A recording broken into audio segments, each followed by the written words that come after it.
বেলুচিস্তান কি স্বাধীন? সম্প্রতি সামাজিক যোগাযোগ মাধ্যমে ছড়িয়ে পড়া একটি বিবৃতি বিশ্বজুড়ে জন্ম দিয়েছে তুমুল আলোচনার। দাবি করা হয়েছে পাকিস্তানের বেলুচিস্তানের 85% ভূখণ্ড এখন স্বাধীনতাকামীদের দখলে। প্রবর্তিত হয়েছে নতুন মুদ্রা, পতাকা। তবে মাঠ পর্যায়ের বাস্তবতা বলছে ভিন্ন কথা। বেলুচিস্তান এখনো স্বাধীন হয়নি, কিন্তু এই গুজবের আড়ালে লুকিয়ে আছে এক দীর্ঘ, রক্তাক্ত এবং অমীমাংসিত সংগ্রামের ইতিহাস।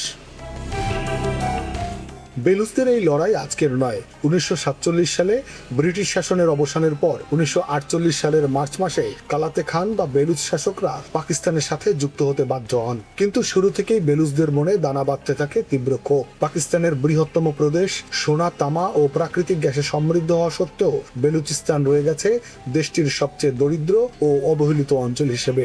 নিজেদের সম্পদের উপর অধিকার আর স্বাধিকারের দাবিতে গত 7 দশক ধরে দফায় দফায় জ্বলে উঠেছে বেলুচ বিদ্রোহ। এই দীর্ঘ সংগ্রামের নেতৃত্ব দিয়েছেন বহু কিংবদন্তি বেলুচি নেতা।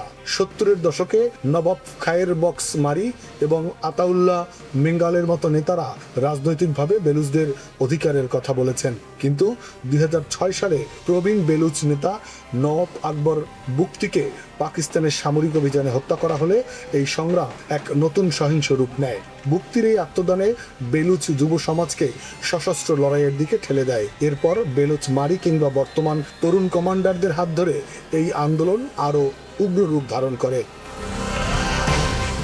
বেলুচ সংগ্রামের ইতিহাস শুধু অস্ত্রে নয়, এটি হাজারো পরিবারের কান্নার ইতিহাস।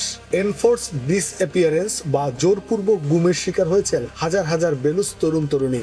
স্বজনদের ফিরে পাওয়ার দাবিতে মাহারং বেলুচের মতো তরুণী নেত্রীদের নেতৃত্বে গড়ে উঠেছে অহিংস আন্দোলন।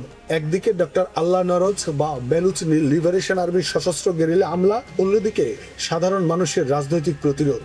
দুয়ে মিলে ইসলামাবাদ আজ চরম চ্যালেঞ্জের মুখোমুখি।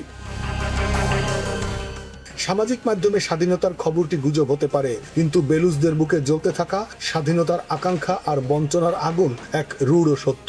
দমন পীড়ন আর বুলেটের জোরে কতদিন এই ক্ষোভ চেপে রাখা যাবে, সেই প্রশ্নই এখন বিশ্ব রাজনীতির দরবারে। Desk report, next Bangladesh 24।